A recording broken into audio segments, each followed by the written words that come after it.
सकते थे? शहाबुद्दीन साहब का कोई बहुत बड़ा विकास कार्यक्रम नहीं था। एक जातीय समीकरण पर जीतते थे। डॉक्टर लोगों का 50 रुपया फीस कर दिए थे शहाबुद्दीन साहब।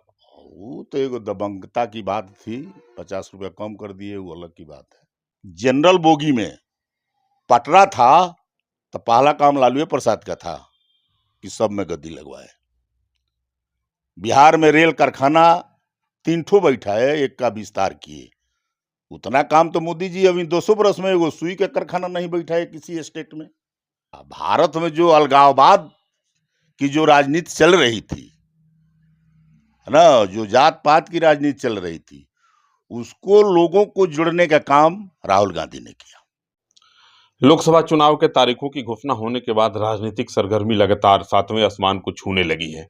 मेरा भी यह प्रयास है कि जो पुराने राजनीति के खिलाड़ी हैं, पुराने राजनीतिज्ञ जो लोग हैं, जो लोग की आज़ादी के बाद से देश की राजनीति को और गांव की राजनीति को देखते, सुनते और समझते चले आ रहे हैं, उन लोगों का क्या सोच है, उनके विचारों से मैं आपको अवगत कराऊं।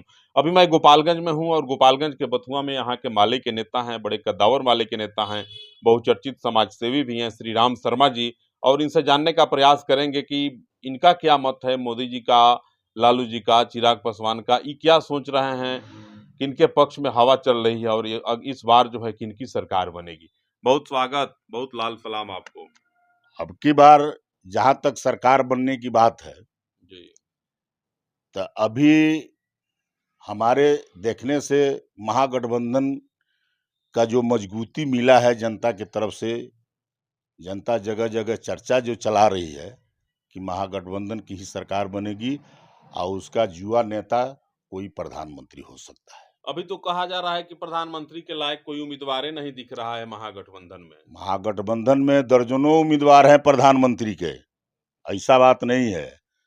भाजपा में का नाम है कि एक आदमी है, उस भाजपा पार्टी में एक ही आदमी प्रधानमंत्री के उम्मीदवार है, मोदी जी। महागठबंधन में कौन है? महागठबंधन में दर्जनों उम्मीदवार हैं, लेकिन जीत कर लोग आएंगे, अपना फैसला लेंगे। राहुल गांधी को किस रूप में देखते हैं? राहुल गांधी आज के युग में तो बहुत बेस्ट। कहते हैं कि आलू से सोना बनाएंगे।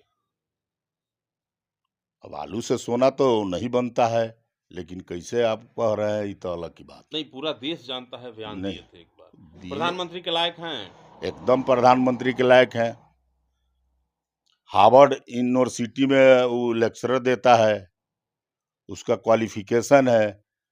अभी अब भारत जोड़ो यात्रा पर निकले थे। भारत कब टूटा था? विपक्ष कह रहा है कि, भाजपा के लोग कह रहे हैं कि भारत टूटा ही कहाँ था कि भारत जोड़ो यात्रा पर नहीं, निकले थे। भारत टूटा नहीं था। भारत में जो अलगाववाद की जो राजनीति चल रही थी, है ना, जो जात पात की राजनीति चल रही थी, उसको लोगों को जोड़ने का काम राहुल गांधी ने किया।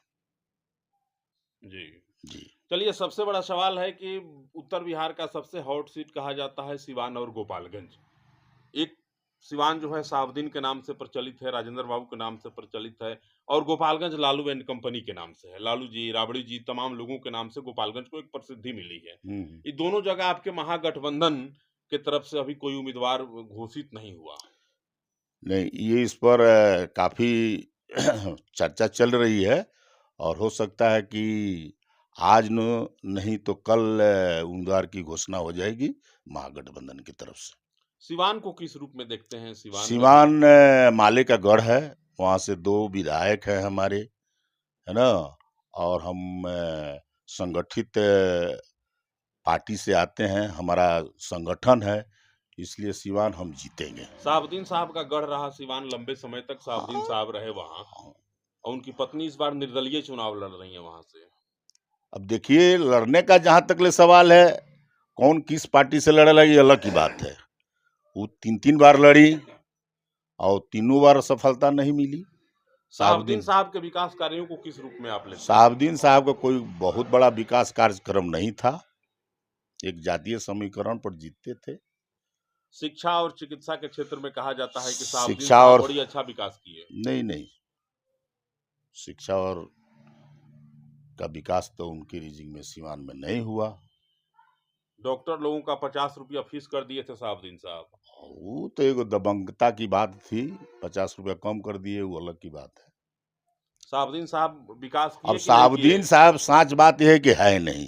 जी। अगर साहबदीन साहब रहते तो कुछ और हम बोलते, जी, उनकी लेकिन पत्नी बोल लड़ रही हैं हाँ, निर्दलीय। उनकी पत्नी लड़े, निर्दलीय लड़े, चाहे किसी पार्टी से लड़े, ये लोकतंत्र है, लोकतंत्र में सबको लड़ने की एथी है, आज़ादी है, वो लड़ेंगे, जी। लड़ी, कोई उनको रोकने थोड़े जा रहा है। गोपालगंज में क्या होने जा रहा है इस बार? गोपालगंज में अब सीट का घोषणा जब हो जाएगा, पार्टी जब उतर जाएगी, है ना, तो हमको ज़्यादा से ज़्यादा उम्मीद है कि महागठबंधन इस बार जीतेगा। मोदी के लहर में महागठबंधन की बात आप देखिए, बार-बार मोदी कर का रहे हैं। लहर खाली लहर बनाया जा रहा है मीडिया के माध्यम से, ज़्यादा। धरातल पे भी दिख रहा है, गैस का दाम नहीं, मंदिर बन गया, कितनी बुलेट देखिए, ट्रेनें चलाई गईं। अब जहाँ तक ले बुलेट ट्रेन की बात है, चाहे वंदे भारत ट्रेन की बात है, तो मोदी जी को तो ऐसे ट्रेन चलाना चाहिए जिस देश के प्रधानमंत्री गरीब के बेटा हो, चाय बेचने वाला का बेटा हो, है ना, देश के लिए वो हैं, तो सबसे अधिक तक पिछड़े लोगों को का नाम है कि सुविधाजनक का नाम है कि ट्रेन चलाना चाहिए। जैसे लालू प्रसाद चलाए गरीब रथ, जो गरीब का नाम है कि एसी में कभी बैठ कर नहीं जाता था, वो गरीब का नाम है कि 500 रुपये में सीमान से का नाम है कि दिल्ली जाता जाता जाता था। चप्पल आज पहनने वाला। चप्पल पहनने वाला, खलिया रहने वाला, और ट्रेन में जब का नाम है कि सारे लंबी दूरी की ट्रेनों में जनरल बोगी में पटरा था, तो पहला काम लालू प्रसाद का था कि सब में गद्दी लगवाए। बिहार में रेल कारखाना 3 ठो बैठा है, एक का विस्तार किए। उतना काम तो मोदी जी अभी 200 बरस में एगो सुई का कारखाना नहीं बैठा है किसी स्टेट में। रोजगार की जहां तक बात है, तो रोजगार नहीं देंगे तो खाली सड़कें चिकन बन जाने से क्या नाम है कि रोजगार मिल जाएगा? सड़क भी है, रोजगार का जरिया है, बनना चाहिए। जनसंख्या बढ़ती है, हर चीज बढ़ता है, तो सड़क भी बनना चाहिए। लेकिन सड़क के साथ साथ जो आज फौज खड़ी हो रही है नौजवानों की, बेरोजगारों की, उसके तरफ तो बहस होनी चाहिए, उसको तो कोई रास्ता निकालना चाहिए। उताए का नाम है कि 2 लाख नौकरी देने के लिए 15 लाख रुपया 15 आपके लाख का खाता नाम में है आया कि नहीं? हमारे खाता में तो नहीं आया। खाता खुलवाए थे कि नहीं? खाता हम नहीं खुलवाए तो थे, कैसे आएगा? नहीं आया। जिनको खाता खोलाया उनको में तो नहीं आया। पता किए हैं किसी से? बहुत लोगों से पता किए। तो अभी खुलवा लीजिए, कहीं आ जाएगा नहीं तो। नहीं नहीं, वैसा बात हम लोग नहीं करते। नहीं खुलवाएंगे। काला धन आया कि नहीं आया? काला धन तो आया नहीं। काला धन को निकालने के लिए जो इनकी नीति बनी, जितना काला धन नहीं था उसके दुगुना का नाम है कि तो नोटें छपवाने में लग गया।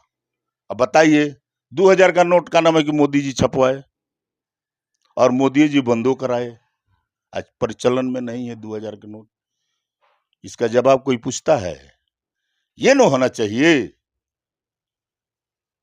आज जो फौज खड़ी है गरीबों की, पढ़े लिखे लोगों की, उस पर अगर कोई मोदी जी अगर एक्शन लेते तो उनका हम लोग नहीं, पीठ भारत का थपथपाते। साख तो विदेशों में बढ़ा है, भारत की प्रतिष्ठा बढ़ी अब है देखिए, विदेशों में। भारत का जो साख विदेशों में जो मोदी जी का बढ़ा है, उसके पीछे एक कारण है। मोदी जी का नहीं, भारत का।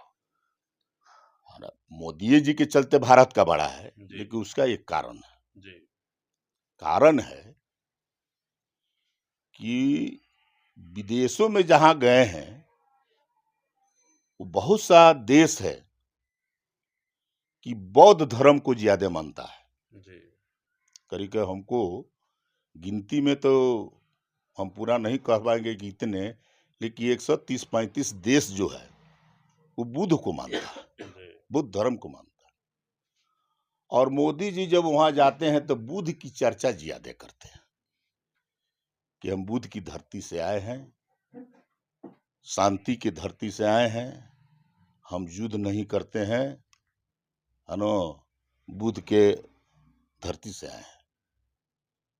लेकिन यहाँ अगर पूछा जाए कि उनके साथ रहने वाले लोग कितने बुद्ध को मानते हैं, ये तब फर्क बुझाएगा। इसलिए ये है देश बुद्ध का देश है। में G20 सम्मेलन करा दिए, शिखर सम्मेलन हो गया, बहुत बड़ी देखिए, उपलब्धि है भारत के लिए। उपलब्धि तो हमारे देखने से पैसा का दुरुपयोग हुआ, उपलब्धि नहीं।